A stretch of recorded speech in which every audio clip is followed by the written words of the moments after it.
ఒక ఘనమైన భద్రతా భావం నాలో ఉండేది. అదేంటంటే, నేను చదివితే నా చదువుకు ప్రతిఫలం నాకు దక్కుతుంది.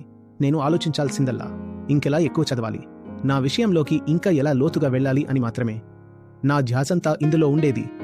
ఈ విషయంలో నేను నా అదృష్టాన్ని గొప్పగా భావిస్తాను. నా పాఠశాల అలా ఉండేది. ఆ తరువాత దేశంలోని ఏ సంస్థలలో నేను చదివానో అవి కూడా అలాంటివే. నేను ఎంత పని చేస్తే అంత ప్రతిఫలం నాకు లభించేది. తక్కువ కాదు, ఎక్కువ కాదు. దానివల్ల నాలో ఒక భద్రతా భావం కలిగేది. అది అంతర్గతంగా ఒక బలమైన ఆసరాగా మారేది. ఏం ఆసరా అవుతుంది? నా అదృష్టం పరిస్థితుల మీద, యాదృచ్ఛిక ఘటనల మీద ఆధారపడలేదు. నా అదృష్టం నిజంగా నా ఆత్మగౌరవం, నా కష్టం, నా శ్రమతో నిర్ణయించబడుతుంది.